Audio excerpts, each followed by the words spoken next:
Good morning प्यारे बच्चों, मैं हूं आपके एजुकेटर पूर्णिमा आदर सिंह और हम करेंगे आपका कार्यपत्रक नंबर 23।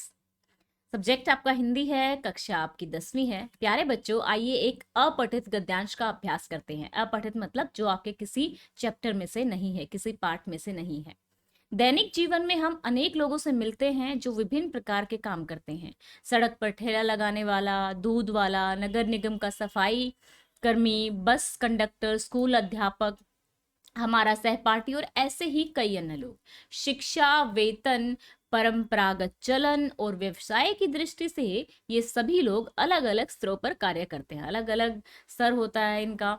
ठीक है, तो एक माली के कार्य को सरकारी कार्यालय के सचिव के कार्य से निम्न स्तर का माना जाता है, यानी कि उनसे नीचे माना जाता है। किंतु यदि वही अपने कार्य को कुशलता पूर्वक करता है और उत्कृष्ट सेवाएं प्रदान करता है तो उसका कार्य उस सचिव के जो कार्य है उससे कहीं बेहतर है, जो अपना काम में ढिलाई बरतता है तथा अपने उत्तरदायित्व का निर्वाह नहीं करता। क्या आप ऐसे सचिव को एक आदर्श अधिकारी कह सकते हैं? वास्तव में पद क्या है? पद महत्वपूर्ण नहीं होता, यानी कि आप कौन से ओहदे पे हैं ये महत्वपूर्ण नहीं होता। जिस ओहदे पे, जिस पद पे आप हैं उस पे आप कितनी अच्छी तरह से काम कर रहे हैं ये महत्वपूर्ण होता है। महत्वपूर्ण होता है कार्य के प्रति समर्पण भाव, कि भाई ये मेरा काम है और इसको मैं बिल्कुल दिल लगा के करूंगा। कार्य प्रणाली में पारदर्शिता। इस संदर्भ में गांधी जी से उत्कृष्ट उदाहरण और किसी का दिया जा सकता है या दिया ही नहीं जा सकता, जिन्होंने अपने हर कार्य को गरिमा में मानते हुए किया। वे अपने सहयोगों को श्रम की गरिमा की सीख दिया करते थे कि जो हम मेहनत करते हैं उसकी उसकी बहुत ही महत्व है उसका। दक्षिण अफ्रीका में भारतीय लोगों के लिए संघर्ष करते हुए उन्होंने सफाई करने जैसे कार्य को कभी नीचे नहीं समझा। बाबा आमटे ने समाज द्वारा तिरस्कृत कुष्ठ रोगियों की सेवा में अपना समस्त जीवन समर्पित कर दिया।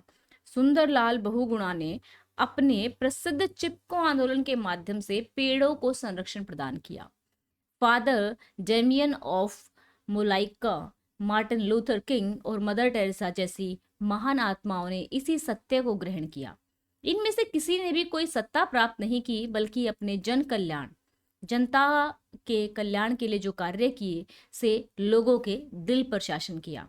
गांधी जी का स्वतंत्रता के लिए संघर्ष उनके जीवन का एक पहलू है, किंतु उनका मानसिक स्थिति, वो कहते हैं ना कि गांधी जी ने अपने देश के लिए, जो लोगों के लिए, जो लोगों को आजाद कराने के लिए एक संघर्ष किया, वो एक शारीरिक स्तर पर था, लेकिन उनके दिमाग में ऐसा कुछ नहीं था कि ये मेरा देशवासी है, ये मेरा देशवासी है।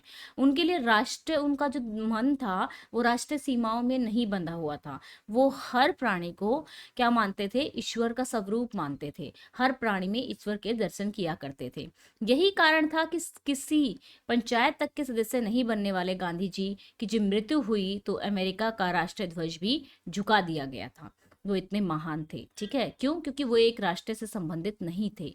हर राष्ट्र का जो मनुष्य था उनकी जो एक कहते हैं कि आदर करता था, उनकी जो सीख थी उनको फॉलो करता था। गद्यांश में किसके कार्य को बेहतर बताया गया है? अपने कार्य में ढिलाई बरतते हुए उत्तरदायित्व का निर्वाह नहीं करने वाले, नहीं ये तो है ही नहीं।